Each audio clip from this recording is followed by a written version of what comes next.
கர்த்தர் நல்லவர். இக்கட்டு நாளில் அவர் அரணான கோட்டை. அவர் நம் கேடகம், நம் துருகம், நம்முடைய கண்மலை. அவரையே நம்பி நாம் சார்ந்திருக்கும் போது அவர் நம்மை முற்றிலுமாக பொறுப்பெடுத்துக் கொள்வார். நம்முடைய ஆவி, ஆத்மா, சரீரங்களை அவருடைய சமூகத்திலே நாம் ஒப்பு கொடுக்கும்போது அவர் போதுமானவராயிருந்து நம்மை கரம் பிடித்து நடத்துவார். எந்த கிரியைகளும் நம்மை மேற்கொள்ள அவர் விடமாட்டார். அவர் சர்வ வல்லமையுள்ள தேவன். அவருடைய சமூகத்திலே நம்மை ஒப்பு கொடுப்போம். பரிசுத்த பிதாவே, இந்த நல்ல நாளிற்காக உமக்கு ஸ்தோத்திரம். உம்முடைய நாமத்தின் நிமித்தம் நாங்கள் கூடி வந்திருக்கிறோம் சுவாமி. பயப்படாதே சிறு மந்தையே என்று எங்களை நீர் அழைக்கிறீர். உமக்கு ஸ்தோத்திரம். தேவரீர் இந்த நாளின் கூடுகை ஆசீர்வதித்தாரும். துவக்கம் முதல் முடிவு மட்டும் பரிசுத்த ஆவியானவர் நீர் ஆளுகை செய்வீராக. நீங்கள் பாடுகிற பாடல்களை ஆசீர்வதியும் சுவாமி. எங்களுடைய ஜபங்கள் எல்லாம் நமக்கு பிரியமாக இருக்கட்டும். வேத வசனங்களை நாங்கள் தியானிக்கும் போது அது எங்கள் இருதயமாகிய பலகைகளிலே எழுதப்படட்டும் சுவாமி. எங்கள் உள்ளங்கள் எல்லாம் கொழுந்து விட்டு எரியட்டும். எங்கள் ஒவ்வொருவரையும் உம்முடைய வல்லமையான அந்த நாமத்துக்கு மகிமையாய் சாட்சிகளாய் நீர் எங்களை மாற்றுவீராக, ஆசீர்வதிப்பீராக. தடை செய்கிற எல்லா சத்துண வல்லமைகளை நாங்கள் இயேசுவின் நாமத்தில் அகற்றி போடுகிறோம். உம்முடைய நாமத்தை நாங்கள் ஒருமித்து உயர்த்த எங்களுக்கு உதவி செய்யும். இயேசு கிறிஸ்துவின் நாமம் எல்லா நாமத்துக்கும் மேலான நாமம். அந்த நாமத்தின் வல்லமைக்குள்ளாக எங்களை ஒப்புக் கொடுக்கிறோம். நாங்கள் வந்த வண்ணமாய் செல்லாதபடி ஆசீர்வதிக்கப்பட்டவர்களாய் கடன் செல்ல எங்களுக்கு உதவி செய்யும். மறுரூபமாக்கப்பட்டவர்களாய் கடன் செல்ல எங்களுக்கு உதவி செய்யும். கிருபை எங்களை சூழ்ந்து கொள்ளட்டும். ஆசீர்வதிக்கட்டும் சுவாமி. சகல துதி கன மகிமையெல்லாம் நமக்கு செலுத்துகிறோம். கர்த்தராகிய இயேசு கிறிஸ்துவின் நாமத்தில் ஜெபிக்கிறோம் எங்கள் ஜீவனுள்ள நல்ல பிதாவே. ஆமேன், ஆமேன். கர்த்தாவின் ஜனமே கைத்தாளமுடனே களிகூர்ந்து கீதம் பாடு. சாலேமின் ராஜா நம் சொந்தமானார், சங்கீதம் பாடியாடு. கர்த்தாவின் ஜனமே கைத்தாளமுடனே களிகூர்ந்து கீதம் பாடு. சாலேமின் ராஜா நம் சொந்தமானார், சங்கீதம் பாடியாடு. அல்லேலூயா, அல்லேலூயா, அல்லேலூயா, அல்லேலூயா, அல்லேலூயா, அல்லேலூயா, அல்லேலூயா, அல்லேலூயா.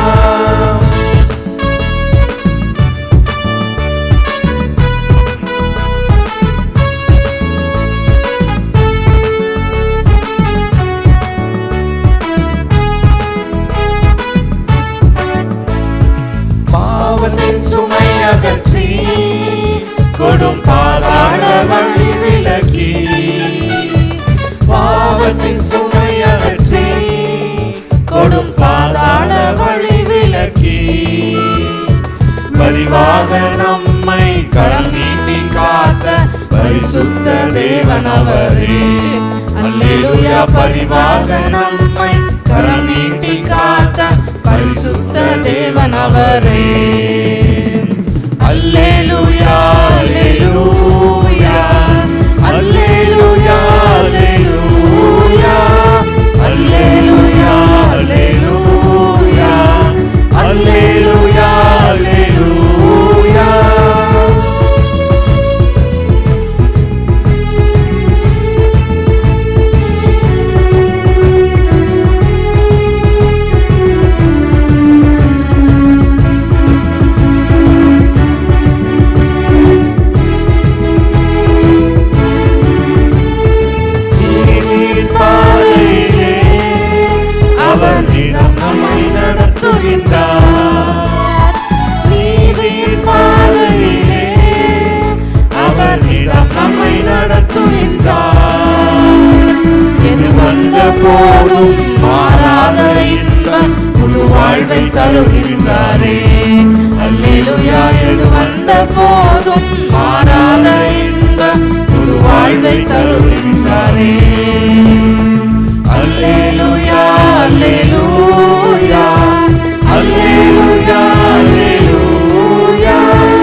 என் வாழ்வினிலே இயேசு மன்னவன் பாதத்திலே பசிதாகமின்றி துதிகானம் பாடி பரனோடு நிலம் பாடுவோம். அல்லேலூயா. பசிதாகமின்றி துதிகானம் பாடி பரனோடு நிலம் பாடுவோம். அல்லேலூயா அல்லேலூயா அல்லேலூயா அல்லேலூயா அல்லேலூயா அல்லேலூயா அல்லேலூயா அல்லேலூயா. கர்த்தாவின் ஜனமே கைத்தாளமுடனே கைகோர்ந்து கீதம் பாடு. சாலேமின் ராஜா நம் சொந்தமானார் சங்கீதம் பாடியாடு. கர்த்தாவின் ஜனமே கைத்தாளமுடனே கைகோர்ந்து கீதம் பாடு. சாலேமின் ராஜா நம் சொந்தமானார் சங்கீதம் பாடியாடு. அல்லேலூயா. அவர் இன்றைக்கும் ஜீவனோடு இருக்கிற தேவன். அவர் நேற்றும் இன்றும் என்றும் மாறாதவர் என்று வேதத்தில் எழுதப்பட்டிருக்கிறது. அவருடைய வல்லமை மாறாததாக இருக்கிறது. நாம் ஆராதிக்கிற அந்த தேவன், தேவனாகிய கர்த்தராகிய இயேசு கிறிஸ்து இன்றும் ஜீவிக்கிறார். அவர் தேவனாக இருந்த போதும், சர்வ வல்லமையுள்ள தேவனாக இருந்த போதும் நம்மோடு பேசுகிறவராக அவர் இருக்கிறார். நம்மோடு உறவாட விரும்புகிறவராக அவர் இருக்கிறார். உணர்ந்து இந்த பாடலை நாம் இணைந்து பாடுவோம். பிரியமானவர்களே,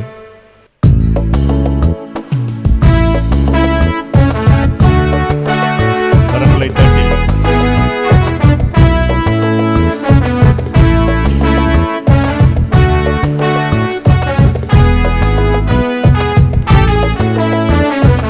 ஆராதிக்கும் இயேசு என்றும் ஜீவிக்கிறாரே.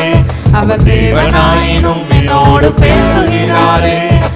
ஆராதிக்கும் இயேசு என்றும் ஜீவிக்கிறாரே.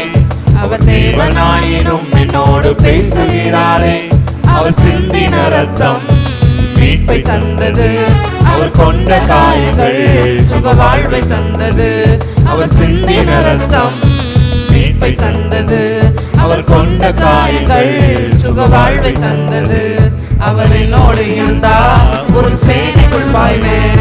அவர் என்னோடு இருந்தா ஒரு மதிலை தாண்டுவேன். அவர் என்னோடு இருந்தா ஒரு சேனைக்குள் பாய்வேன். அவர் என்னோடு இருந்தா ஒரு மதிலை தாண்டுவேன்.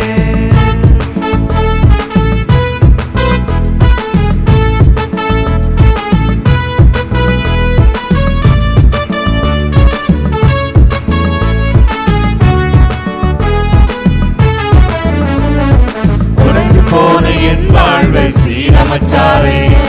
அரணான பட்டணம் போல் மாற்றிவிட்டாரே. உடைந்து போன என் வாழ்வை சீரமைச்சாரே. அரணான பட்டணம் போல் மாற்றிவிட்டாரே.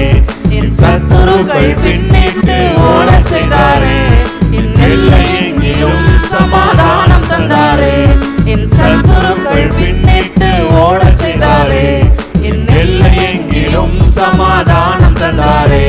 அவர் செய்த நன்மைய நான் சொல்லி துதிப்பேன். அவர் செய்த நன்மைய நான் சொல்லி துதிப்பேன்.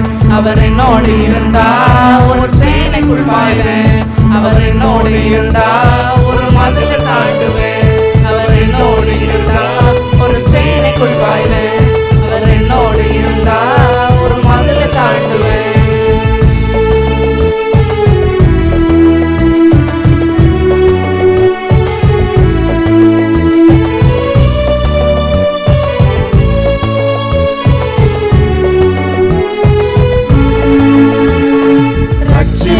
வஸ்திரத்தை உடுத்து விட்டாரே. நீதி என்னும் மார்க்கவசம் எனக்கு தந்தாரே. ரட்சிப்பின் வஸ்திரத்தை உடுத்து விட்டாரே. நீதி என்னும் மார்க்கவசம் எனக்கு தந்தாரே. கிருபையை தந்து என்ன உயர்த்தி வச்சாரே. என் நாவின் மேல அதிகாரம் வச்சாரே. கிருபையை தந்து என்ன உயர்த்தி வச்சாரே. என் நாவின் மேல அதிகாரம் வச்சாரே. அவர் செய்த நன்மைய நான் சொல்லி துதிப்பேன். அவர் செய்த நன்மைய நான் சொல்லி துதிப்பேன். அவர் அவர் என்னோடு இருந்தார் ஒரு சேனைக்குள் பாய்வேன். அவர் என்னோடு இருந்தார் ஒரு மதிலை தாண்டுவேன். அவர் என்னோடு இருந்தார் ஒரு சேனைக்குள் பாய்வேன். அவர் என்னோடு இருந்தார் ஒரு மதிலை தாண்டுவேன்.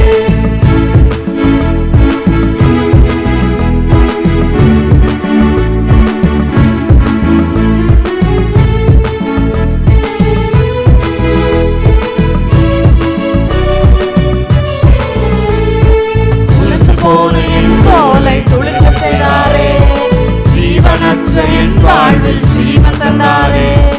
உலர்ந்து போன என் கோலை துளிர்க்க செய்தாரே, ஜீவனற்ற என் வாழ்வில் ஜீவன் தந்தாரே. ஒரு சேனையை போல என்னை எழும்ப செய்தாரே, என் தேசத்தை சுதந்தரிக்கும் பலனை தந்தாரே. ஒரு சேனையை போல என்னை எழும்ப செய்தாரே, என் தேசத்தை சுதந்தரிக்கும் பலனை தந்தாரே. அவர் செய்த நன்மைய நான் சொல்லி துதிப்பேன். அவர் செய்த நன்மைய நான் சொல்லி துதிப்பேன். அவர் என்னோடு இருந்தா ஒரு சேனைக்குள் பாய்வேன். அவர் என்னோடு இருந்தா ஒரு மதிலை தாண்டுவேன். அவர் என்னோடு இருந்தா ஒரு சேனைக்குள் பாய்வேன். அவர் என்னோடு இருந்தா ஒரு மதிலை தாண்டுவேன். நான் ஆராதிக்கும் இயேசு என்றும் ஜீவிக்கிறாரே, அவர் தேவனாயினும் என்னோடு பேசுகிறாரே. நான் ஆராதிக்கும் இயேசு என்றும் ஜீவிக்கிறாரே, அவர் தேவனாயினும் என்னோடு பேசுகிறாரே. அவர் சிந்தின ரத்தம் மீட்பை தந்தது, அவர் கொண்ட காயங்கள் சுக வாழ்வை தந்தது. அவர் சிந்தின ரத்தம் மீட்பை தந்தது, அவர் கொண்ட காயங்கள் சுக வாழ்வை தந்தது. அவர் என்னோடு இருந்தா ஒரு சேனைக்குள் பாய்வேன். அவர் என்னோடு இருந்தா ஒரு மதிலை தாண்டுவேன். அவர் என்னோடு இருந்தா ஒரு சேனைக்குள் பாய்வேன். அவர் என்னோடு இருந்தா ஒரு மதிலை தாண்டுவேன். அல்லேலூயா. அல்லேலூயா. எலியா கர்த்தரே தேவன் என்று சொல்லி பாகாலுக்கு முன்பாக அவனுடைய தீர்க்கதரிசிகளை விரட்டின பொழுதும் அவனுக்கும் ஒரு சோர்வு வந்தது. சூரிய செடியின் நிழலிலே அவன் படுத்துக்கொண்டு போதும் கர்த்தாவே என்னை எடுத்துக்கொள்ளும் என்று சொன்னான். இவ்வளவு பெரிய தீர்க்கதரிசிகளே பலனில்லாமல் தடுமாறும் பொழுது நீங்களும் நானும் ஏமாத்திரம் சொல்லுவோமா? எலியாவை போல களைத்து நிற்கிறேனப்பா, வானத்து மன்னாவினால் என்னை போஷிங்க சொல்லுவோமா?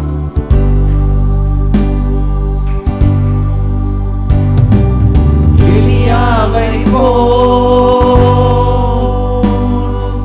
வனாந்திரத்தில் களைத்து போல் நிற்கின்றேனே, மன்னாவை தந்து மறுபடி நடக்க செய்யும். எலியாவை போல் வனாந்திரத்தில் களைத்து போய் நிற்கின்றேனே, மன்னாவை தந்து மறுபடி நடக்க செய்யும். பலத்தாருமே பலத்தாருமே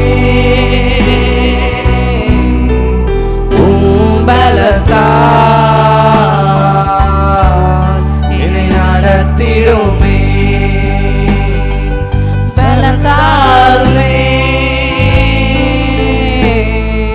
பலத்தாருமே பலத்தால்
மனம் நொந்து நிற்கின்றேனே,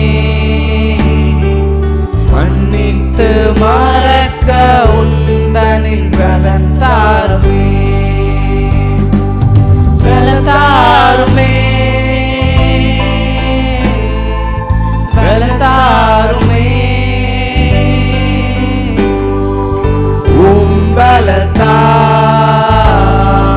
பலத்தால் என்னை நடத்திடுமே, பலத்தாருமே, பலத்தாருமே,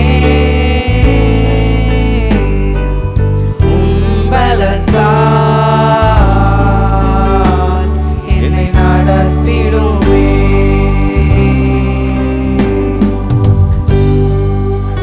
சோர்ந்து போகிறவனுக்கு நீ பலன் கொடுத்து சத்துவமில்லாதவனுடைய சத்துவத்தை பெருகச் செய்கிறவரே, நாங்கள் சோர்ந்து போய் நிற்கிறோமே, பலன் தாருங்க. ஜெபத்தோடு சொல்லுவோமா? போராட்டங்கள் சூழ்ந்ததாலே சோர்ந்து போய் நிற்கின்றேனே, சோராமல் ஓட திடமனம் அளித்திடுமே. போராட்டங்கள் சூழ்ந்ததாலே சோர்ந்து போய் நிற்கின்றேனே, சோராமல் ஓட திடமனம் அளித்திடுமே.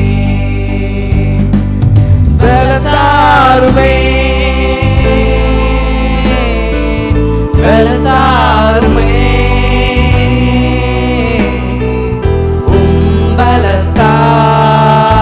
பலத்தால் என்னை நடத்திடுமே. பலத்தாருமே, பலத்தாருமே,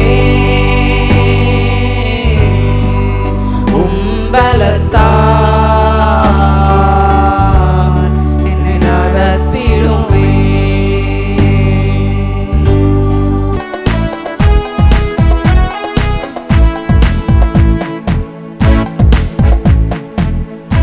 ஆராதிக்க கூடி வந்தோம் நல்லவரே, ஆவியோடும் நல் உண்மையோடும் உம்மை ஆராதிக்க கூடி வந்தோம் பரிசுத்தரே, பரிசுத்த உள்ளத்தோடு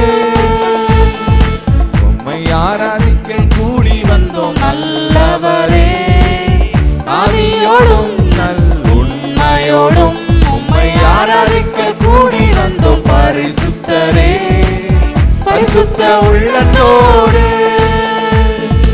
ஆராதனை ஆராதனை ஆராதனை ஆராதனை ஆராதனை ஆராதனை உமக்குத்தானே, ஆராதனை ஆராதனை ஆராதனை ஆராதனை ஆராதனை ஆராதனை உமக்குத்தானே.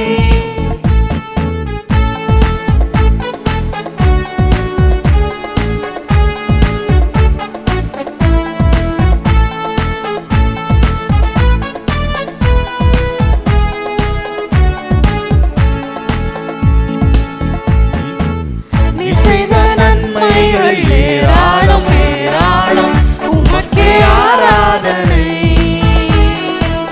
உந்தன் கிருபைகள் தாராளம் தாராளம், உமக்கே ஆராதனை.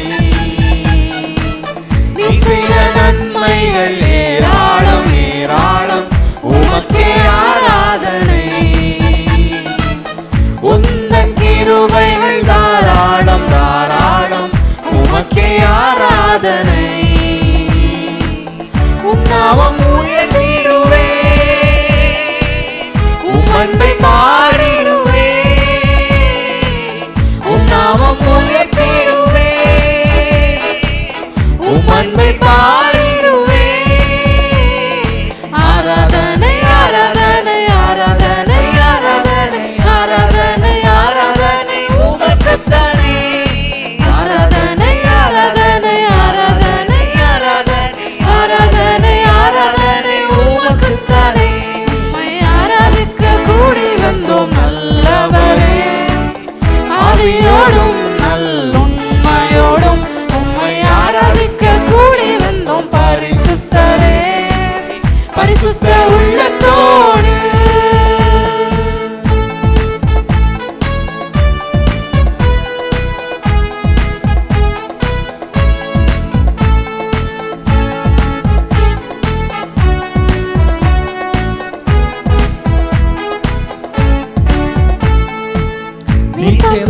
ரட்சிப்பு பெரிதல்லோ பெரிதல்லோ உமக்கே ஆராதனை. உந்தன் வழிகள் அதிசயம் அதிசயம் உமக்கே ஆராதனை. நீ தந்த ரட்சிப்பு பெரிதல்லோ பெரிதல்லோ உமக்கே ஆராதனை.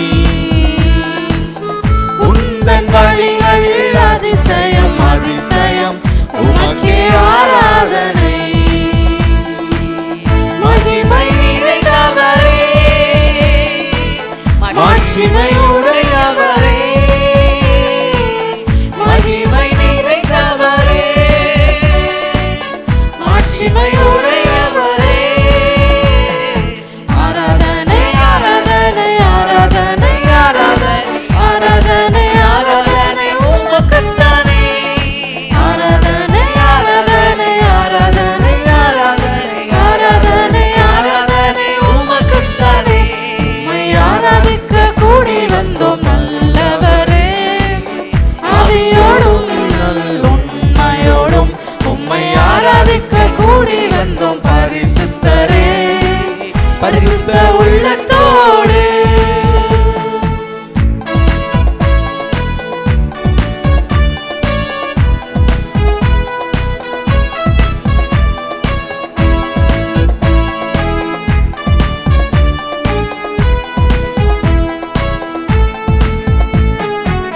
நீ தரும் இன்பம் எல்லாம் நிரந்தரம் நிரந்தரம் உமக்கே ஆராதனை. உந்தன் வார்த்தைகள் வல்லமை வல்லமை உமக்கே ஆராதனை. நீ தரும் இன்பம் எல்லாம் நிரந்தரம் நிரந்தரம் உமக்கே ஆராதனை. உந்தன் வார்த்தைகள் வல்லமை வல்லமை உமக்கே ஆராதனை. உண்மையுள்ளவரே, துதிக்கு பாத்திரரே, உண்மையுள்ளவரே, துதிக்கு பாத்திரரே. ஆராதனை ஆராதனை ஆராதனை ஆராதனை ஆராதனை ஆராதனை உமக்குத்தானே.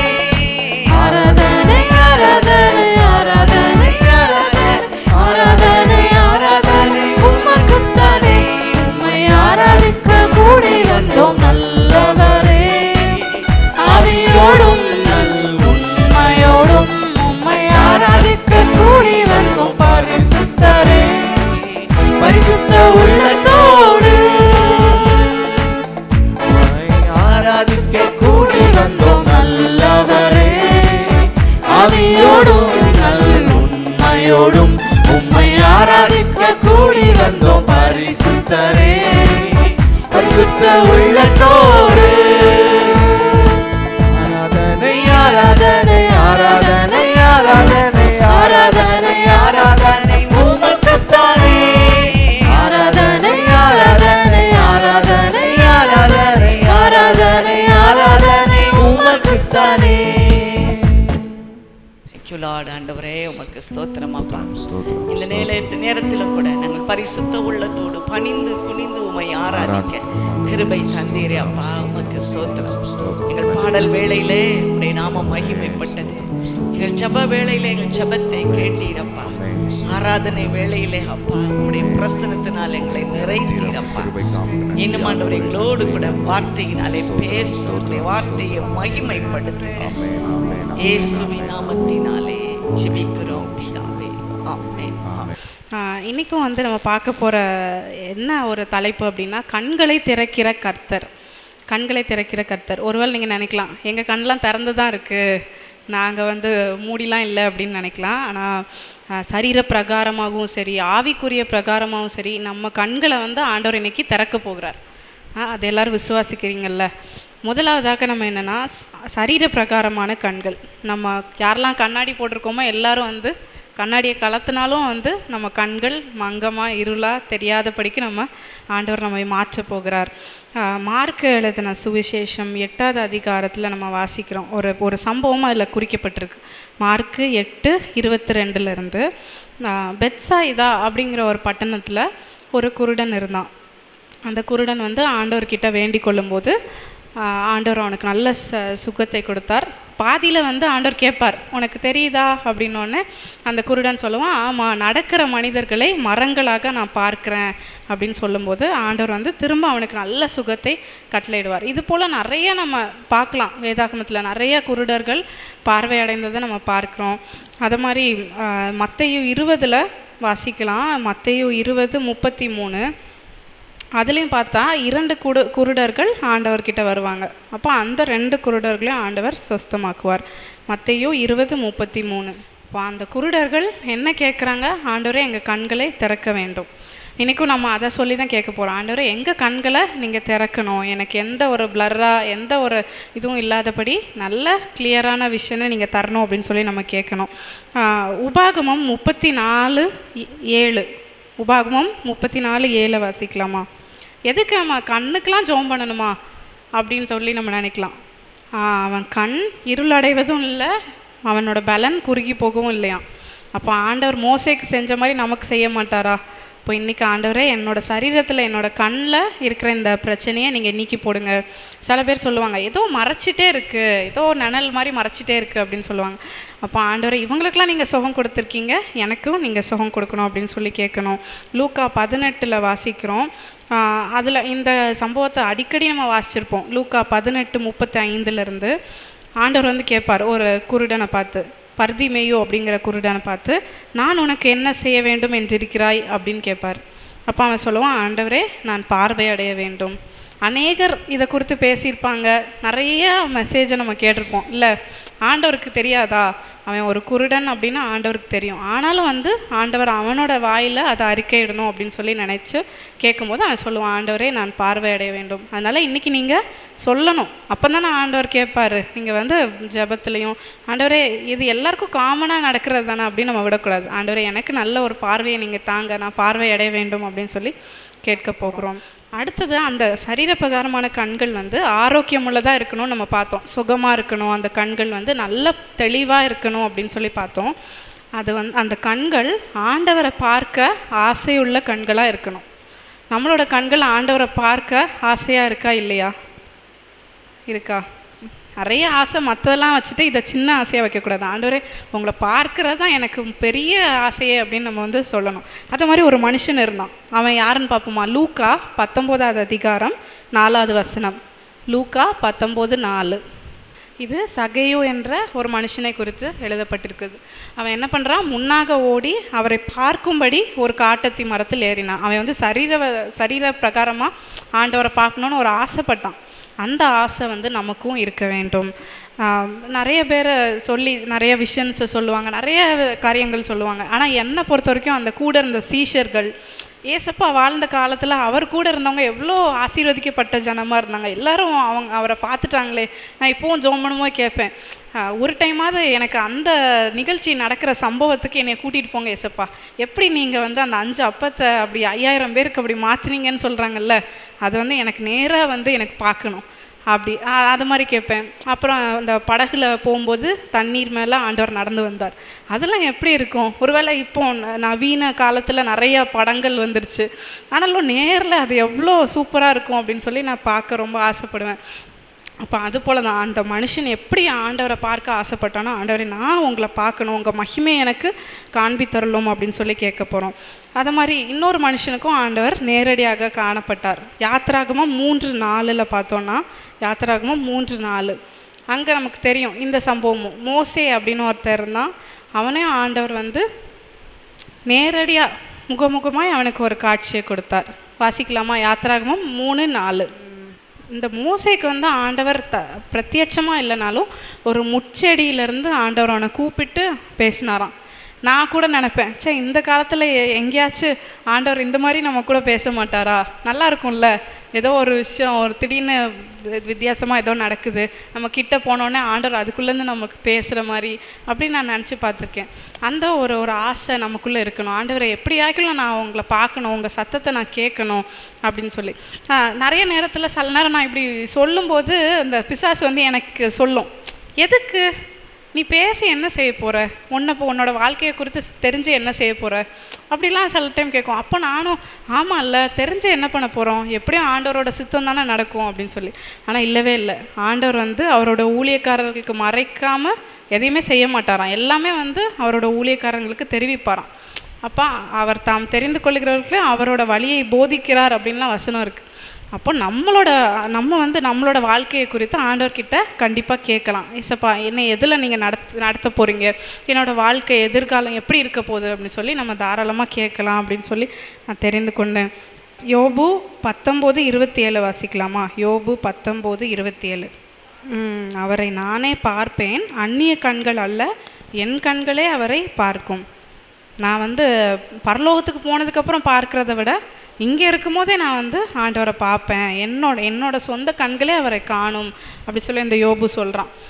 நானும் அதுதான் ஜெபம் பண்ணுவேன். ஆண்டவரே பரலோகத்துக்கு போய் எல்லாரும் பார்ப்பாங்க, ஆனால் நான் என்ன வித்தியாசம் கொடுக்க போகிறேன், இங்கே இருக்கும் போதே நான் அவங்கள பார்க்கணும் அப்படின்னு சொல்லி ஜெபம் பண்ணுவோம். நம்ம வந்து ஏதாவது பிரச்சனை வந்தால் என்ன சொல்லுவோம், ஒரு வசனம் சொல்லுவோம். சங்கீதம் 121:1, எனக்கு ஒத்தாசை வரும் பர்வதங்களுக்கு நேராக என் கண்களை ஏறெடுக்கிறேன். ஆண்டவரே நீர் தான் எனக்கு ஒத்தாசை தர வேண்டும் சுவாமி, என் கண்களை உங்கள் அந்த பர்வதத்துக்கு நேராக நான் ஏறெடுக்கிறேன் அப்படி சொல்லி ஒரு பிரச்சனை வரும்போது நம்ம ஜெபம் பண்ணுவோம். ஆனால் அந்த பிரச்சனை வர்றதுக்கு முன்னாடி நீங்கள் நன்றாக இருக்கும்போது, நீங்கள் வாழ்ந்து இருக்கும்போது, ஆண்டவரே என்னோட கண்கள் உம்மை நோக்கி கொண்டு இருக்கோம், நீங்கள் எப்போ என்னைய பார்ப்பீங்க, நீங்கள் என்னைய பாருங்கள், நானும் உங்களை பார்க்கணும் அப்படின்னு சொல்லி அந்த நல்லா இருக்கும் போதே, நம்ம வாழ்ந்துருக்கும் போதே ஆண்டவர்கிட்ட கேட்கணும். நம்ம இன்றைக்கி வாசித்தோம்ல சங்கீதம் 123:2, சங்கீதம் 123:2 வாசிக்கலாமா? எங்கள் தேவனாகிய கர்த்தர் எங்களுக்கு இரக்கம் செய்யும் வரைக்கும் எங்கள் கண்கள் அவரை நோக்கி இருக்கிறது. எல்லா இந்த மாதிரி உபவாச கூட்டங்களில் இந்த வசனத்தை சொல்லுவாங்க, ஆண்டவரே எங்களுக்கு இரக்கம் செய்யும் அப்படின்னு சொல்லி இந்த வசனத்தை சொல்லி ஜெபம் பண்ணுவாங்க. அது நல்லது தான், அது வந்து நன்மையான காரியம்தான் இந்த வசனங்களை சொல்லி ஜெபிக்கிறது. ஆனால் நன்மையான நீ வாழ்ந்து இருக்கும்போது ஆண்டவரை காண நீங்கள் ஆசைப்படுறீங்களா அப்படி சொல்லி நம்ம சிந்தித்து பார்க்கணும். அப்போ தான் வந்து நம்ம கஷ்டப்படும் போது ஆண்டவர் நம்ம பார்ப்பார், அப்படி தானே? நம்ம நல்லா இருக்கும்போது ஆண்டவரை விட்டுட்டு, ஆண்டவரே எனக்கு நீங்கள் செவி கொடுங்க, நான் உங்களை நோக்கி என்னோடய கண்களை ஏறெடுக்கிறேன் என்று நம்ம சொல்லிகிட்டு இருக்கோம். அதை மாதிரி இன்னொரு காரியம், நம்மளோட கண்கள் பரிசுத்தமானதாக இருக்கணும். பரிசுத்தமான கண்களில் தான் ஆண்டவர் வந்து பார்க்க முடியும். இப்போ ஒரு ஃபோனை எடுத்து நம்ம பார்க்குறோம் அப்படின்னா, ஒரே ஒரு வீடியோ நம்ம வேறு ஏதோ ஒரு வீடியோ பார்த்தா போதும், அடுத்த வரைக்கிற எல்லா காரியங்களும் அதை குறித்ததான காரியங்களாகவே இருக்குது. சமீபமாக ஒரு சின்ன ஆடு வந்துச்சு எனக்கு யூடியூப்பில். அந்த ஆடு வந்து என்னென்னா, கிச்சனை ஒழுங்காக ஆர்கனைஸ் பண்ணுவது எப்படி, அதுதான் அந்த வீடியோ. அது வந்து ஒரு தவறான வீடியோ கிடையாது, நல்ல ஒரு விஷயந்தான் ஆர்கனைஸ் பண்ணி நீட் பண்ணுறது. நான் அதை கிளிக் பண்ணி பார்த்தேன். உடனே அவங்க அப்படி பயங்கரமாக க்ளீன் பண்ணாங்க. சரி ஓகே அப்படின்ட்டு நான் எப்படியும் கிச்சனில் நம்ம வேலை செய்ய போகிறதில்ல அப்படின்னு சொல்லி அடுத்ததுக்கு நான் போயிட்டேன். ஆனால் அதுக்கு அடுத்ததுலேருந்து என்னோடய மொபைல் ஃபுல்லாக அதை குறித்ததான வீடியோஸ் தான் வர ஆரம்பிச்சிது. எப்படி ஒழுங்குபடுத்துவது, எப்படி நீட் பண்ணுவது, எப்படி இந்த பொருளை வாங்குவது அப்படின்னு சொல்லி. எனக்கு ரொம்ப ஆச்சரியம். நான் தேடுறேன், ஐயோ நம்ம கேட்ட மெசேஜ்லாம் வருமே, நம்ம அடிக்கடி கேட்குற பாடல்கள் வருமே, அதெல்லாம் எங்கே போச்சு அப்படின்னு சொல்லி. இவ்வளவு ஒரு ஃபாஸ்ட்டாக இந்த உலகம் வந்து நம்மளை பல காரியங்களை காட்டி நம்மளை வந்து டக்குன்னு மயக்கிடுறான். நம்மளும் அடுத்தடுத்து அப்படி கிளிக் பண்ணும்போது அடுத்தடுத்து அப்படி பல காரியங்கள் அதில் வந்துட்டே இருக்குது. ஆனால் இந்த மாதிரி நான் பார்த்துட்டு, ஆண்டவரே என்னோடய கண்களை தரங்க, நான் அவங்கள பார்க்கணும் அப்படின்னு சொன்னால் அது சரிப்படாது. அப்போ ஆண்டவரே என்னோடய கண்களை பரிசுத்தமாக்குங்க, இதெல்லாம் நான் பார்க்கக்கூடாது, இந்த காரியங்கள்லாம் என் மண்டைக்குள்ளே வந்து உட்காந்துக்குச்சு, இதெல்லாம் எடுத்து போட்டுருங்க, நான் உங்களை தான் நான் பார்க்கணும், எப்போவும் உங்கள் சமூகத்தில் தான் நான் இருக்கணும் அப்படின்னு சொல்லி நான் ஜெபம் பண்ணேன். அது போல தான் நம்மளும் சில நேரத்தில் நமக்கு அது தவறான காரியம் இருக்காது, ஆனால் சில வீடியோஸாக இருக்கட்டும், சில படங்களாக இருக்கட்டும், ஏதோ ஒரு விஷயம் நம்மளை ஆட்கொண்டுரும். அப்போ அந்த நேரத்தில் நம்ம ஆண்டவரே என்னோடய கண்களை தரங்க, நான் அவங்கள பார்க்கணும் அப்படின்னு சொல்ல முடியாது. அப்போ நம்மளோட கண்கள் பரிசுத்தமாக இருக்கும்போது ஆண்டவரிடத்தில் நம்ம கேட்க முடியும். கண்ணானது சரீரத்தின் விளக்காக இருக்கிறது அப்படின்னு வசனம் சொல்லுது. அப்போ நம்ம கண் வந்து பரிசுத்தமாக இருந்தால் சரீரம் முழுவதும் பரிசுத்தமாக இருக்கும் அப்படின்னு சொல்கிறது போல், ஆண்டவரே என்னோடய கண்களை பரிசுத்தப்படுத்துங்க, நான் தவறான காரியங்கள் எதுவும் பார்க்க மாட்டேன், ஆனால் நீங்கள் பரிசுத்தப்படுத்துங்க, என்னோடய கண்கள் உங்களை பார்க்குற கண்களாய் மாற்றுங்க. நான் இந்த காரியத்தை கொடுத்து தியானம் பண்ணிவிட்டு சரி மெசேஜுக்காக எல்லாம் எழுதும்போது என்கிட்ட பிசாசு ஒரு காரியத்தை சொல்கிறான். என்ன காரியம் தெரியுமா? என்ன உங்கள் ஆண்டவர் மட்டும்தான் கண்களை திறக்கிறாரா? நான் கூட தான் திறப்பேனே அப்படின்னு சொல்லி. எங்கே போட்டிருக்குன்னு வாசிக்கலாமா? ஆதியாகமம் 3ஆம் அதிகாரம் 5ஆவது வசனம். ஆதியாகமம் 3:5. இதுதான் பிசாசு வந்து முதல்ல செஞ்ச அந்த பாவத்தை, அந்த ஒரு தந்திரமான ஒரு செயலில் என்ன சொல்லியிருக்கான்? நீங்கள் இதை புசிக்கும் நாளில் உங்கள் கண்கள் திறக்கப்படும். அப்போது பிசாசு கூட ஆப்ஷன் கொடுத்துருக்கு. ஃபஸ்ட்டு கொடுத்தா அந்த ஒரு ஆப்ஷனே வந்து இதுதான். அப்போ நான் சொன்னேன், அதால தான் நீ கொடுத்த அந்த ஆப்ஷனால தான் இவ்வளோ பிரச்சனை, இவ்வளோ பாவம் எல்லாம் வந்து பூமியில் வந்ததுக்கே உன்னால தான் காரணம். எனக்கு வந்து நீலாம் கண்ணை திறக்க வேண்டாம், ஆண்டவரை தான் என் கண்ணை திறக்கணும். அதே மாதிரி நானும் சுயமாக என்னோடய கண்களை நான் திறக்கவே வேண்டாம்ப்பா, அதனால் அதெல்லாம் ஆண்டவர் என்னோடய கண்களை திறக்கட்டும் அப்படின்னு சொல்லி நான் சொன்னேன். அப்போ எவ்வளோ பாருங்கள், அந்த பிசாசு வந்து எவ்வளோ ஒரு ஞானம் உள்ளவனா, நம்ம எதை குறித்து தியானிக்கிறோம் அப்படிங்கிறத அறிந்து கொண்டு அதுக்கு ஒரு ரிப்ளை வேற கொடுக்குறோம் பாருங்கள். நம்ம எவ்வளோ ஜாக்கிரதையாக உள்ளவர்களாக இருக்க வேண்டும். அப்போ அதுதான் இதில் பார்க்குறோம், புசிக்கும் நாளிலே உங்கள் கண்கள் திறக்கப்படும். ஒருவேளை இப்படி யோசிங்களேன், ஒருவேளை இந்த ஆதாம் வந்து என் கண்ணை ஆல்ரெடி திறந்து தான் இருக்குது, எனக்கு இதுக்கு மேலே ஒன்றும் திறக்கப்பட வேண்டாம் அப்படின்னு கூட சொல்லியிருக்கலாம்ல. ஆனால் அந்த மனுஷன் பாவத்தை உள்ளே விடுறதுக்கு ஒரு பெரிய காரணம் இந்த கண்கள் திறக்கப்படும், நீங்கள் தேவர்களை பூரா மாறுவீங்க அப்படிங்கிற ஒரு வார்த்தையினால் இந்த மனுஷன் விழுந்து போனான். அப்போ கண்களை வந்து யார் தான் திறக்கணும்? ஆண்டவர் தான் திறக்கணும். அப்போ நம்ம இன்றைக்கி அதுதான் கேட்கணும், ஆண்டவரே நீர் என்னோடய கண்களை திறந்தருளும். நான் வந்து ஆவிக்குரிய காரியங்களாக இருக்கட்டும், சரீர பிரகாரமான காரியங்களாக இருக்கட்டும், எல்லாவற்றையும் நான் காணணுன்னா நீர் தான் என்னோடய கண்களை திறக்க வேண்டும். நானாக வந்து என்னோடய முயற்சினாலோ இல்லை பிசாசு கொடுக்குற இந்த ஆப்ஷனோ எனக்கு வேண்டவே வேண்டாம், நீங்கள் வந்து என்னோடய கண்களை திறங்க அப்படின்னு சொல்லி நம்ம கேட்க போகிறோம். அடுத்ததாக இந்த கண்களை நம்ம எதுக்கு திறக்கணும், எதுக்காக நம்ம வந்து திறக்கணும் நம்ம ஜெபிக்க போகிறோம் அப்படின்னா, சங்கீதம் 119:18. சங்கீதம் 119:18. உமது வேதத்தில் உள்ள அதிசயங்களை நான் பார்க்கும்படி என் கண்களை திறந்தருளும். அடிக்கடி இந்த வசனத்தை நான் வந்து சொல்லுவேன், ஆண்டவரே உங்கள் வேதத்தில் உள்ள அதிசயங்களை நான் காணும்படி என் கண்களை திறந்தருளும். ஏன்னா அடிக்கடி ஏதாவது ஒரு மெசேஜ் கேட்கும் போதோ ஏதாவது ஒரு விஷயம் யாராவது சொல்லும் போதோ நான் நினப்பேன், இந்த காரியத்தை ஆண்டவர் எனக்கு வெளிப்படுத்தலையே, அவங்களுக்கு வெளிப்படுத்திட்டாரு அப்படின்னு ஒரு சின்ன ஒரு பொறாமை வரும். ஆண்டவரே எனக்கு இனிமேல் நீங்கள் சொல்லுங்கள், இந்த வசனத்தில் இருக்க ஏதாவது என்ன ஆழமான கருத்தோ அதை நீங்கள் என்கிட்ட பேசுங்க அப்படின்னு சொல்லி நான் கேட்பேன். ஆனால் அதே வசனத்தை கொண்டு ஆண்டவர் என்கிட்டையும் பேசுவார். ஆனால் அதே பிரகாரமாக இல்லை, வேறு ஒரு பயங்கரமான இன்னொரு சத்தியத்தை ஆண்டவர் எனக்கு கற்றுக் கொடுப்பார். இந்த கிருபை உங்களுக்கும் வேணும்ல, அது எவ்வளோ ஒரு ஆழமான அழகானதுன்னு நீங்களும் வந்து அதை பெற்றுக்கொள்ளணும். நம்ம சும்மா வாசிச்சிட்டே போகக்கூடாது. ஒரு சின்ன வசனமாக இருக்கட்டும், அதில் எவ்வளோ காரியங்கள் இருக்குது அப்படின்னு சொல்லி நம்ம பார்க்கலாம். அதான் யாராவது மெசேஜ் கொடுத்தாலும் ஆண்டவரே எனக்கும் இதே மாதிரி சொல்லுங்கள் அப்படின்னு சொல்லி நான் வந்து ரொம்ப ஆசைப்பட்டு கேட்பேன். ஆண்டவரே அந்த இதில் என்ன சொல்லியிருக்கீங்க, எதனால் இது எழுதப்பட்டிருக்கு அப்படின்னு சொல்லி நீங்களும் அந்த மாதிரி கேட்கணும். நிறைய புத்தகங்கள் எழுதுவாங்க, நிறைய புக்ஸ் வந்து ரிலீஸ் ஆகிருக்கு. ரீசெண்டாக இப்போ திருநெல்வேலியில் அந்த புக் ஃபேர் கூட நடக்குதுல்ல, அந்த புக்கெலாம் வந்து வாங்குகிறாங்க, எல்லோரும் வாங்குகிறாங்க. உலக பிரகாரமாக நிறைய புத்தகங்கள் வந்துருச்சு, நாவல்ஸு, நிறைய தமிழ் சார்ந்த புத்தகங்கள் எல்லாம் வந்துருச்சு. என்ன பண்ணுவாங்க, அந்த எழுதின எழுத்தாளர் ஒருத்தங்க கிட்ட புக்கை கிஃப்ட்டு கொடுத்து என்னோடய புக்கு வந்து எப்படி இருக்குது அப்படின்னு நீங்கள் சொல்லுங்கள் அப்படின்னு சொல்லுவாங்க. உடனே அவர் அதுக்கு ஒரு புக் எழுதுவார், ஆய்வறிக்கை, வியப்புரை அப்படி இப்படின்னு ஒரு புக் எழுதி இந்த புத்தகத்தில் என்னெல்லாம் சொல்லப்பட்டிருக்கு அப்படின்னு சொல்லி எழுதுவார். இப்போது இதே புத்தகத்தை என்கிட்ட கொடுத்தாலும் அதே இது தான் நான் எழுத போகிறேன். ஏன்னா அதோட ஆழம் வந்து அவ்வளோதான், கொஞ்சம் தான் அதில் இருக்கும். அதோட மீனிங் என்ன, இதில் வந்து எழுத்தாளர் இதை சொல்லியிருக்காரு அப்படின்னு சொல்லி அதே காரியத்தை தான் நான் எழுதுவேன். ஆனால் இந்த வேதாகமம் மட்டும்தான் இத்தனை வருடங்களாக தலைமுறையாக வந்து போதிக்கப்படுறது. நிறைய பேர் இதை குறித்து பேசுகிறாங்க. ஆனால் பாருங்களேன், முடியவே இல்லை, அதுக்கு இன்னும் வந்துட்டே இருக்குது. எவ்வளோ ஆழங்கள், எவ்வளோ காரியங்கள் அதில் மறைந்து இருக்குது. நம்ம பார்த்தா ரொம்ப ஆச்சரியமாக இருக்குது.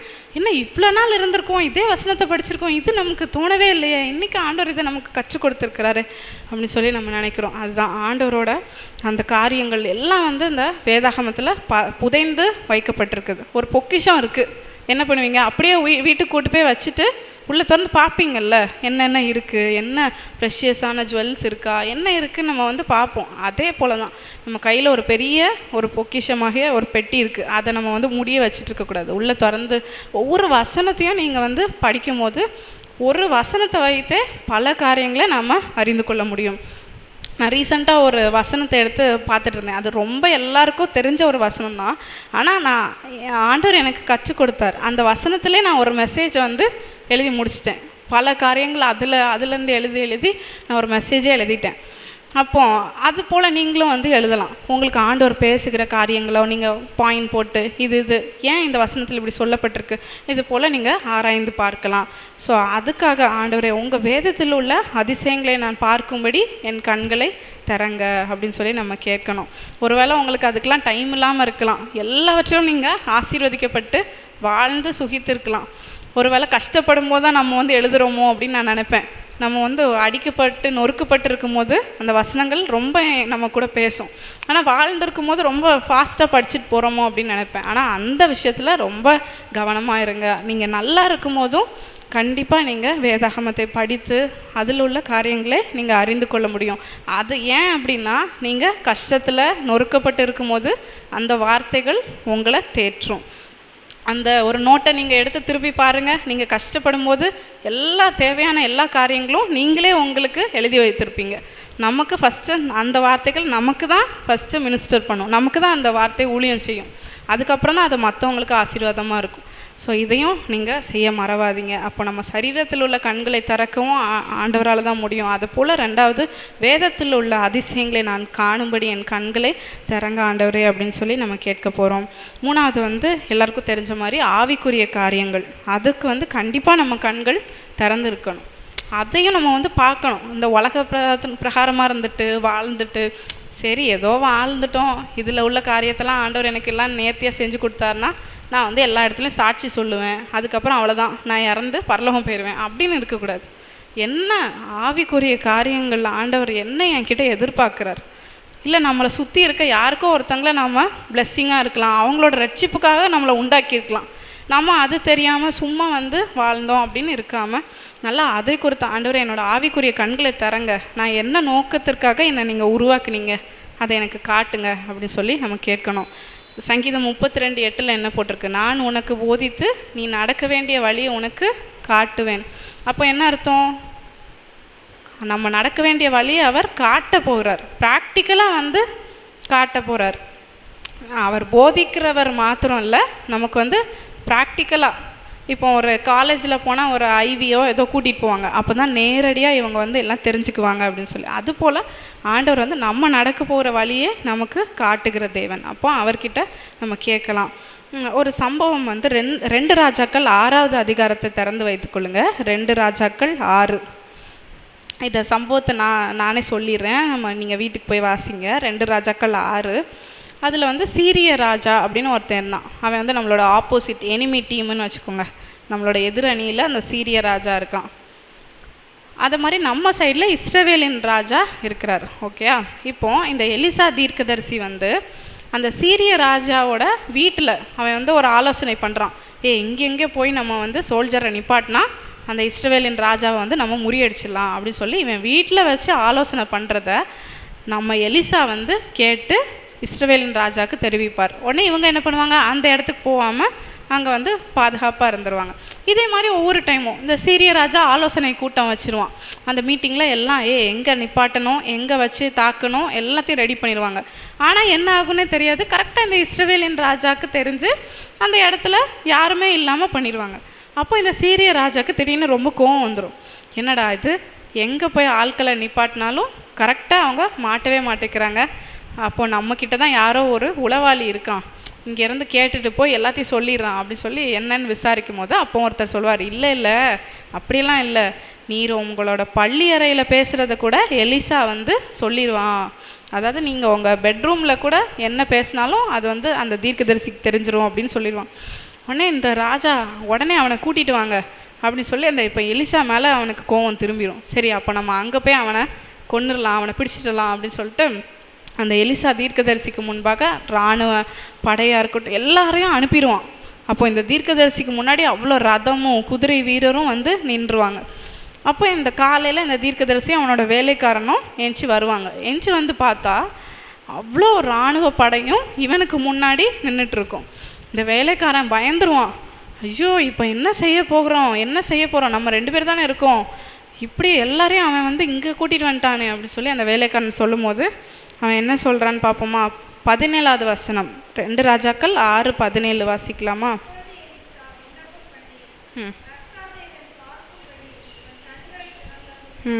இவன் பார்க்கும்படி இவன் கண்களை திறந்தருளும் அப்படின்னு சொல்லி ஒரு ஜெபம் பண்ணுறான்.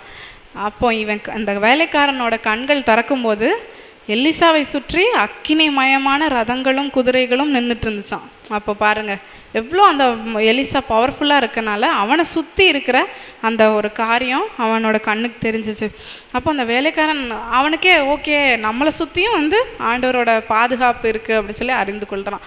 இதை சொல்லும்போது ஒரு சம்பவம் எனக்கு ஞாபகம் வருது. ஒரு சாத்தான் சபையை சேர்ந்த ஒரு பெரிய தளபதி. அந்த தளபதி வந்து என்னென்னா, சாத்தான் வந்து நிறைய கட்டளை கொடுப்பான். நீ போய் இந்த குடும்பத்தை போய் தாறுமாறாக்கு, இந்த குடும்பத்தை போய் சண்டையை மூட்டி விட்டுரு அப்படின்னு சொல்லி இந்த சாத்தான் வந்து கொடுக்குற கட்டளைகளை இந்த சபை நிர்வாகிகள் தலைவர்கள் எல்லாரும் வந்து அதை செய்வாங்க. அப்போ அந்த சபையில் இருக்க ஒருத்தரும் அதே மாதிரி செய்கிறதுக்காக புறப்பட்டு போனானாம். அப்போ அவனுக்கு கொடுத்துருக்க கட்டளை வந்து என்னென்னா, ஒரு குட்டி குழந்தை, அந்த குழந்தைய போய் நீ வந்து கொண்டுட்டு வரணும் அப்படின்னு சொல்லி டாஸ்க்கு. இவனும் சரி குழந்தை தானே ஈஸியாக கொண்டுறல அப்படின்னு சொல்லிட்டு அங்கே போனால் அந்த குழந்தைக்கிட்டேயே போக முடியலையாம். அப்படியே ஒரு இதெல்லாம் போகவே முடியல, எவ்வளோ ட்ரை பண்ணிச்சான். இப்போ நான் திரும்பி பிசாசுக்கிட்டேயும் வந்தால் அது வேற என்னைய வந்து ரொம்ப டார்ச்சர் பண்ணுவேன், நான் என்ன பண்ணுவேன் அப்படின்னு சொல்லி அவங்க தகச்சு போய் அந்த ஆள் அந்த தலைவர் அவர் நின்றுட்டு இருந்தாராம். அப்போ தான் வந்து ஆண்டவரை ஏற்றுக்கொண்டு அப்புறம் அவரோட ரத்தத்தினால கழுவப்பட்டு இங்கே வந்து சேர்ந்தார். அப்போது அவரை பேட்டி எடுக்கிறாங்க, என்னெல்லாம் நீங்கள் பார்த்தீங்க அப்படின்னே. அப்போ அவங்க கேட்டாங்க, ஏன் உங்களால் அந்த குழந்தைக்கிட்ட போக முடியல, எது உங்களை தடுத்து நிறுத்துச்சு அப்படின்னோடனே, அந்த குழந்தை வந்து ஒரு ரத்தத்தால் மூடப்பட்ட ஒரு இடத்துல அது படுத்துட்டு இருந்துச்சு, அதனால் என்னால் அதை கிட்ட போக முடியல. அந்த ரத்தம் வந்து இயேசுவின் ரத்தம், அதை என்னால் பார்க்க முடிஞ்சது. அதை சுற்றிலும் ஃபுல்லாக அந்த ரத்தம் மூடி அந்த குழந்தை அது பாட்டுக்கு தூங்கிட்டு இருக்கு, ஆனால் என்னால் அது கிட்ட கூட போக முடியல அப்படின்னு சொல்லி அவர் சொன்னாராம். அப்போ அது போல தான் நானும் யோசிப்பேன், ஆண்டவரே என்னோட கண்களை திறங்க, என்னை சுற்றிலும் நீர் என்ன எனக்கு ஒரு பாதுகாவல் வைத்திருக்கிறீங்கன்னு நான் பார்க்கணும். எனக்கு எப்பவும் உங்கள் தூதர்கள் கொண்டு நம்மளை தாங்குவார்னு வசனம் சொல்லுது. அப்போ அதெல்லாம் நம்ம வந்து பார்க்க முடியலல்ல நம்மளால். இப்போ ஆண்டவரே என்னோட கண்களை திறங்க, உங்களோட அந்த பாதுகாவலை நானும் பார்க்கணும், அதே போல் மற்றவர்களுக்கும் நான் அதை பார்த்து சொல்லணும். அப்போ நான் பார்க்கும்படி என்னோட கண்களை திறங்க. எப்படி இந்த எலிசா வந்து கேட்டானோ அது போல் நானும் கேட்பேன். அதே மாதிரி பாருங்களேன், இந்த எலிசா கதையை நான் வந்து பாதியிலே முடிச்சிட்டேன்ல. என்ன ஆச்சு அதுக்கப்புறம் அப்படின்னா, இந்த வேலைக்காரனோட கண்களை திறந்தோடனே ஓகே அவனும் பார்த்துருவான். அதுக்கப்புறம் என்ன ஆகும், அந்த மக்கள் படை வீரர்கள் வந்துட்டு இருந்தாங்கல்ல, கிட்டேயே வந்துருவாங்க.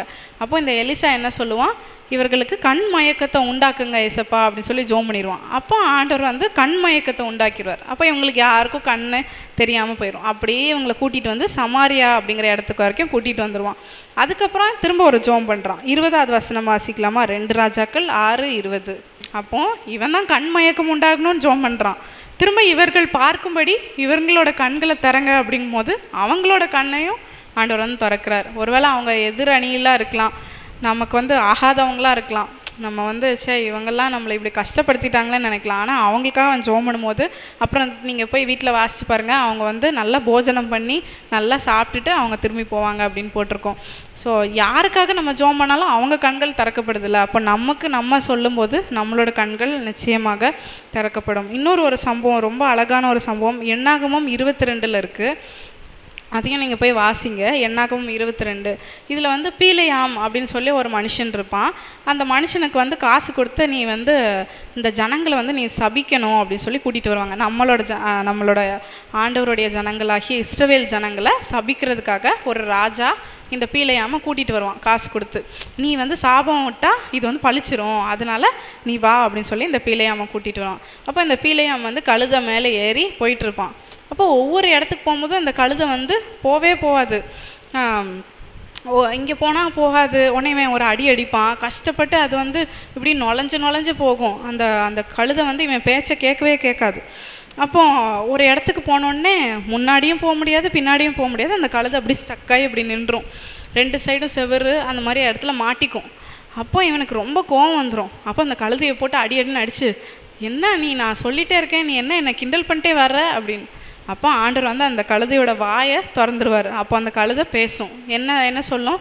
நான் என்னைக்காச்சும் நீ சொல்லதை நான் கேட்காம இருந்திருக்கிறேன். நான் ஒவ்வொரு நாளும் நான் உங்களுக்கு எவ்வளோ நல்ல ஊழியம் செஞ்சேன்னு என்பதை நீங்கள் அறிந்திருக்கிறீங்க அப்படின்னு சொல்லி அந்த கழுதை சொன்ன உடனே, அப்போ அதில் வசனம் என்னாகமம் 22:31 வாசிங்க. கர்த்தர் அவனோட கண்களை திறப்பார். அப்போ என்ன பார்ப்பான்? உருவின பட்டயத்தோடு ஒரு தேவதூதன் நின்றுட்டு இருப்பானாம். நமக்கும் இதே மாதிரி நிறைய நேரத்தில் இங்கே போகாத, இதை செய்யாத அப்படின்னு சொல்லி நிறைய காரியங்களை ஆண்டவர் அடையாளத்தின் மூலமாக காட்டும்போது, அதெல்லாம் இல்லை நான் கண்டிப்பாக போவேன் அப்படின்னு சொல்லி நம்ம வந்து அதை உடச்சிட்டு போயிடுறோம். அப்போ நம்ம கண்களை ஆண்டவர் திறக்கும் போது அதுக்கு விலகி அந்த ஆண்டவரோட சித்தத்துக்கு மாறாக நம்ம போகும்போது நம்ம விலகி போக முடியும். இப்போ ரோட்டில் போயிட்டுருக்கோம், ஏதோ அருவருப்பான ஒரு காரியம் இருக்குது, அது பரவாயில்ல அப்படின்னு மேலே ஏறி போவோமா? போக மாட்டோம். நம்ம கண்கள் திறந்துருக்கு, அதனால் பார்த்து ஒதுங்கி போவோம், நம்ம மேலே பற்றாதபடிக்கு போவோம். அதே போல் தான் பிசாசு கொண்டு வருகிற ஏதோ ஒரு காரியங்கள் நமக்கு தடையாக நின்றுட்டு இருக்கும்போது, ஆண்டவர் என்னோடய கண்களை தரங்க. ஒருவேளை நான் ஒரு வீடு வாங்க போகிறேன், ஏதாவது ஒரு காரியமாக இருக்கும், அதில் ஆண்டவரோட சித்தம் இல்லாமல் எல்லாம் வந்து எதிர்மறையான காரியங்கள் நடக்கும்போது அதையும் மீறி நம்ம வந்து நம்மளோட ஆசைக்காக தொடர்ந்து போவோம். ஆனால் அந்த மாதிரி காரியத்தில் ஆண்டவரே என்னோடய கண்களை திறங்க, உங்கள் சித்தம் எதுவோ அதை எனக்கு காட்டுங்க அப்படின்னு சொல்ல போகிறோம். சமீபத்தில் ஒரு ஃபேமஸான ஒரு சென்னையில் உள்ள ஒரு பில்டர், வீடு கட்டுற ஒரு பில்டர்ஸை வந்து ரொம்ப எல்லோரும் போராட்டம் பண்ணாங்க அப்படின்னு சொல்லி ஒரு பெரிய சம்பவம் நடந்துச்சு. இந்த சம்பவம் நடக்கிறதுக்கு ஒரு சில மாதங்களுக்கு முன்பாக அதே கம்பெனிலேருந்து எனக்கு ஒரு கால், நீங்கள் வந்து பார்க்க மட்டும் செய்யுங்க, நீங்கள் வீடெல்லாம் வாங்கக்கூட வேணாம், பாருங்கள், அதுக்கப்புறம் நம்ம பார்த்துக்கலாம் அப்படின்னு சொல்லி. சரி அப்படின்னு சொல்லிட்டு, சரி தான் ஃபஸ்ட்டு சென்னைக்கே போயிருக்கோம், ஏதோ அவன் வீடு காட்ட போகிறான், நான் போய் சுற்றி பார்த்துட்டு வரலாம் அப்படின்னு சொல்லி கிளம்பி போயாச்சு. அங்கே போனால் நல்ல பிரம்மாண்டமான கட்டிடங்கள், அதை அவன் வைத்திருக்கிற காரியங்கள் எல்லாம் அப்படியே ரொம்ப ஃபர்னிஷ் பண்ணி சூப்பராக வந்து காட்டினாங்க. இது வந்து இவ்வளோ தான் தொகை, நீங்கள் வந்து முதல்ல 1 லட்சம் கட்டினா போதும் அப்படின்லாம் சொல்லி, அப்போது நான் சரி எல்லாத்தையும் பார்த்து எனக்கு ரொம்ப பிடிச்சிருந்துச்சு. ஏன்னா சென்னையில் வீடு வாங்குறதுலாம் வந்து அவ்வளோ சாதாரண காரியம் இல்லை. அப்போ ஆண்டவர் தான் நமக்கு இந்த வழியை திறந்துருக்கிறாரு, அப்போ ஆண்டவரோட சித்தமாக இருக்கும் போல் அப்படின்னு நினச்சிட்டு சரி அதை குறித்து யோசிச்சுட்டே இருந்தேன். ஆனால் பல்வேறு ரீசன்னால் அதை வந்து வாங்க முடியல. அதை அப்படியே அதுக்கப்புறம் நாங்கள் இல்லை எங்களுக்கு வேண்டாம் அப்படின்னு சொல்லிட்டோம். ஆனால் அப்போ கூட எங்கள் அம்மாட்ட நான் ஜோம் பண்ணி கேட்டேன். அப்போ நிறைய பேர்கிட்ட ஜோம் பண்ணி கேட்கும்போது எல்லாருமே இல்லை வேண்டாம், ஆண்டவரோட சித்தம் இல்லைங்கிறாங்க. ஆனால் அந்த வீடோ ஒரு பரலோகம் மாதிரி இருந்துச்சு. அதோட வரிசைகளாக இருக்கட்டும், எல்லாம் டேபிள்லாம் போட்டு நீட்டாக அது மேலே வச்சு அவ்வளோ ஒரு நேர்த்தியான வீடாக இருந்துச்சு. ஆனால் அப்போ கூட நினச்சேன், ஆண்டவர் வந்து சும்மாலாம் நம்மளை அனுப்ப மாட்டார், அவரோட சித்தம் தான், எல்லாரும் இவங்கெல்லாம் ஜோம் பண்ணி எல்லாம் தப்பாக சொல்கிறாங்க போல் அப்படின்னு நினச்சேன். ஆனால் இன்றைக்கி நான் பார்க்குறேன், அதே அந்த கன்ஸ்ட்ரக்ஷன் கம்பெனி முன்னாடி அவ்வளோ பேர் 5000 பேர் போராட்டம் பண்ணிகிட்ருக்காங்க, எங்களோட காசை நீங்கள் திருப்பி கொடுங்க, எங்களை ஏமாற்றிட்டீங்கன்ட்டு. அப்போ ஆண்டவர் தப்பி கொள்கிற போக்கே நமக்கு உண்டு பண்ணுவார். ஏதோ ஒரு விஷயத்தில் போய் நம்ம மாட்டிட்டு அந்த காசும் இல்லைன்னா எவ்வளோ கஷ்டப்படுவோம். அதனால் இது போன்ற காரியங்களில் நம்ம விழாதபடிக்க ஆண்டவர் என்னோடய கண்களை திறங்க. நான் ஏதாவது தப்பான டெசிஷன் எடுத்திருந்தாலும் அதுலேருந்து பாதியிலையாவது நம்ம பின்னாடி வர நம்ம வந்து ட்ரை பண்ணணும். அதுக்கும் ஆண்டவரே எனக்கு ஒரு வழியை நீங்கள் காட்டுங்கன்னு சொல்லி நம்ம கேட்க போகிறோம். யாரெல்லாம் அந்த ஒரு ஆசையோடு இருக்கீங்க, ஆண்டவரே நான் உங்கள் மகிமையை பார்க்கணும், நான் உங்களை காண்றதுக்கு என்னோடய கண்களை திறங்க அப்படின்னு சொல்லி யாரெல்லாம் நம்ம கேட்க போகிறோம். எல்லோரும் ஒரு நிமிஷம் கண்களை மூடலாமா? நம்மளே நாம் ஒப்பு கொடுத்து, ஆண்டவரே என்னோடய கண்களை திறங்க, என்னோடய ஆவிக்குரிய கண்களை திறங்க, என்னோடய சரீர பிரகாரமான கண்களை திறங்க, என் வேதாகமத்தில் உள்ள ரகசியங்களை நான் காணும்படி என் கண்களை திறங்க என்று நம்ம கேட்கலாமா?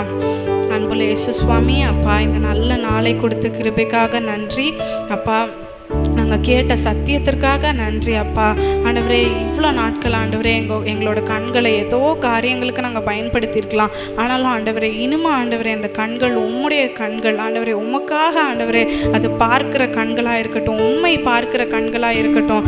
ஒரு பிரச்சனை வரும்போது மாத்திரம் அல்ல, ஏதோ ஒரு சுகவீனம் பலவீனம் வரும்போது மாத்திரம் அல்ல ஆண்டவரே, எப்பொழுதும் ஆண்டவரே எங்கள் கண்கள் உண்மையே நோக்கி கொண்டிருக்கிற கண்களாக மாற்றுங்க சுவாமி.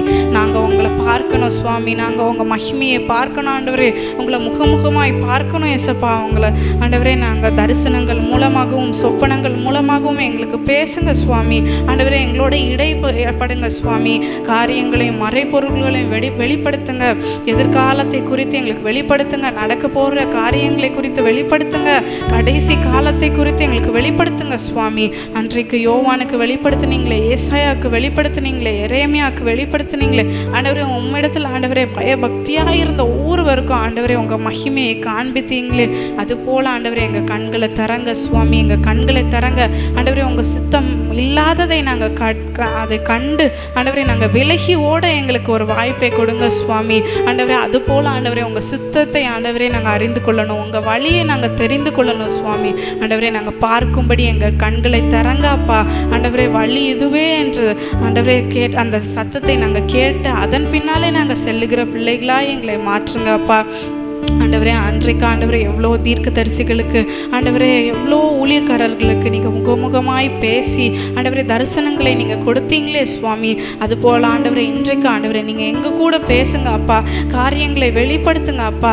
பிசாசு கொண்டு வருகிற எல்லா காரியங்களையும் எல்லா கட்டுகளையும் ஆண்டவரே நாங்கள் பார்த்து அதற்கு விலகி தப்பி ஓடுகிற கிருபை எங்களுக்கு தாங்க சுவாமி. அப்பா எங்களை ஒவ்வொருவரையும் பயன்படுத்துங்க அப்பா. ஒவ்வொருவரையும் பயன்படுத்துங்க. எல்லாரோட குடும்பத்தையும் இரத்த கோட்டைக்குள்ளே மூடி மறைத்து கொள்ளுங்க அப்பா.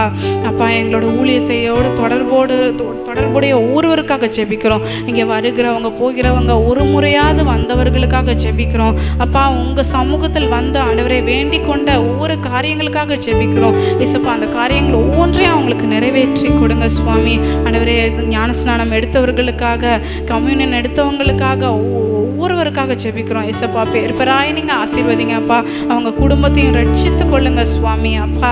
அப்படி நீங்கள் செய்ய போகிற கிருபைக்காக தயவுக்காக நன்றி அப்பா. ஆண்டவரே அப்படி இந்த ஊழியத்தை தாங்குகிறவர்களுக்காக, இங்கே வேலை செய்கிறவர்களுக்காக, ஆண்டவரே எங்களுக்காக பிணைப்படுகிறவர்களுக்காக, ஜெபிக்கிறவர்களுக்காக நாங்கள் ஜெபிக்கிறோம் இசப்பா. அவங்க ஒவ்வொருவரையும் நீங்கள் ஆசீர்வதிங்க சுவாமி. உங்கள் ஞாபக புஸ்தகத்தில் அவங்களை எழுதி வைங்க அப்பா. ஆண்டவரே உங்கள் கண்கள் அவங்களோட ஜெபங்களுக்கு எப்போதும் திறந்திருக்கிறட்டும் ஆண்டவரே. ஆண்டவரே அவங்களோட ஒவ்வொரு விண்ணப்பங்களும் ஆண்டவரே உங்கள் சமூகத்தில் வந்து எட்டட்டும் கர்த்தாவே அப்பா. நீங்கள் அது எல்லாவற்றையும் கேட்டு நீங்கள் சீக்கிரத்தில் பதில் தர கிருபைக்காக தயவுக்காக நன்றி அப்பா. அப்படியே என்னென்ன டெசிஷன்ஸ் மேக்கில் ஆண்டவரே அவங்க என்னென்ன டெசிஷன் எடுக்கணும்னு நினைத்து கொண்டிருக்கிறாங்களோ அந்த டெசிஷன்ஸ் எல்லாவற்றையும் வாய்க்க பண்ணுங்க அப்பா. ஆண்டவரே எல்லா பெரிதான காரியங்களையும் திட்டங்களையும் கொடுங்க சுவாமி. அந்த காரியங்களை ஒவ்வொன்றையும் நேர்த்தியாய் ஆண்டவரே அவங்களுக்கு செய்ய ஆண்டவரே பலன் கொடுங்க. ஐஸ்வர்யத்தை சம்பாதிக்க பலனை தருகிற கர்த்தர் ஆண்டவரே அவங்களுக்கு நல்ல ஐஸ்வர்யத்தை சம்பாதிக்க பலனை கொடுங்க ஆண்டவரே. கடன் வாங்காதபடிக்கு நீங்கள் காத்துக்கொள்ளுங்க. ஐஸ்வர்யமும் கனமும் எப்போதும் அவங்க வீட்டில் இருக்கட்டும். மாப்பு சேர்க்கிற தொட்டியும் எண்ணெயும் எப்போதும் ஆசீர்வதிக்கப்பட்டிருக்கட்டும் சுவாமி அப்பா. வானங்களுக்குரிய ஆசீர்வாதங்களினாலும் பூமிக்குரிய ஆசீர்வாதங்களினாலும் கர்ப்பங்களுக்கும் ஸ்தனங்களுக்கும் உள்ள ஆசீர்வாதங்களினாலும் ஆண்டவரே நீங்கள் அவங்கள வழி நடத்துங்க அப்பா. ஆண்டவரே வீடு இல்லாதவர்களுக்கு நல்ல வீட்டை நீங்கள் கட்டி கொடுங்க சுவாமி அப்பா. வீடு கட்டுறவர்கள் ஆண்டவரே எவ்வளோ பிரயாசங்கள் எடுக்கலாம், ஆனால் நீங்கள் ஆண்டவரை கட்டி கொடுங்க சுவாமி அப்பா. இது உமக்கு லேசான காரியம் அப்பா. சுகமில்லாதவர்களுக்காக ஜெபிக்கிறோம் ஆண்டவரே. எவ்வளோ வலி வேதனையோடு வந்திருக்கிறவங்களுக்காக ஜெபிக்கிறோம் இயேசு சுவாமி அப்பா. இப்பொழுது ஒரு பூரண சுகத்தை நீங்கள் கொடுத்து அனுப்புகிற கிருபைக்காக நன்றி அப்பா. எல்லா வலி வேதனைகள் நோய்கள் எல்லாவற்றையும் இயேசுவின் நாமத்தினால இப்பொழுது சுகம் ஆகட்டும் என்று நாங்கள் ஜெபிக்கிறோம் இயேசுவே. சுகம் கொடுங்க அப்பா, சுகம் கொடுங்க அப்பா. எங்கள் குறைவுகள் எல்லாவற்றையும் நீக்கி போட்டு ஆண்டவரை நிறைவான வாழ்க்கையை தாங்க. சிங்க குட்டிகள் தாழ்ச்சி அடைந்து பட்டினியாக இருக்கும் கர்த்தரை தேடுகிறவர்களுக்கு ஒரு நன்மையும் குறைவுபடாது என்று வாசிக்கிறோமே. அதுபோல் ஆண்டவரை வரவேண்டிய எல்லா ஆசீர்வாதங்களும் நன்மைகளும் ஒன்றன் பின் ஒன்றாக எங்கள் மேல் வந்து பலிக்கட்டும் என்று நாங்கள் ஜெபிக்கிறோம். உன் சந்ததியின் மேல் என் ஆசீரையும் உன் சந்ததியின் மேல் என் ஆசீர்வாதத்தையும் ஊற்றுவேன் என்று சொன்னீங்க அப்பா. அதுபோல் ஆண்டவரை எங்களை பயன்படுத்துங்க, எங்களை ஆசீர்வதிங்க சுவாமி. அநேகருக்கு எங்களை ஆசீர்வாதமாய் மாற்றுங்க அப்படி ஆண்டவரை. ஒவ்வொருவரையும் உங்களுடைய வீட்டையும் ஆண்டவரை உங்கள் ரத்தத்தை கோட்டைக்குள்ளே தந்து ஜெபிக்கிறேன். எல்லாரையும் ஆண்டவரை நீங்கள் உங்கள் ரத்தத்தினால மூடி மறைத்து கொள்ளுங்க. மீட்பரும் கர்த்தருமாகிய இயேசு கிறிஸ்துவின் மூலம் ஜெபிக்கிறோம் பிதாவே. ஆமேன் ஆமேன். நம்முடைய கர்த்தராகிய இயேசு கிறிஸ்துவின் கிருபையும் பிதாவாகிய தேவனுடைய அன்பும் பரிசுத்த ஆவியானவருடைய அந்யோன்ய ஐக்கியம் சமாதானம் சந்தோஷம் நம்ம அனைவரோடு எப்போதைக்கு இருப்பதாக. ஆமேன். என் ஆத்மாவே கர்த்தரை ஸ்தோத்திரி, என் முழு உள்ளமே அவருடைய பரிசுத்த நாமத்தை ஸ்தோத்திரி. என் ஆத்மாவே கர்த்தரை ஸ்தோத்திரி, கர்த்தர் செய்த சகல உபகாரங்களை மறவாதே. ஆமென். அல்லேலூயா, அல்லேலூயா, அல்லேலூயா.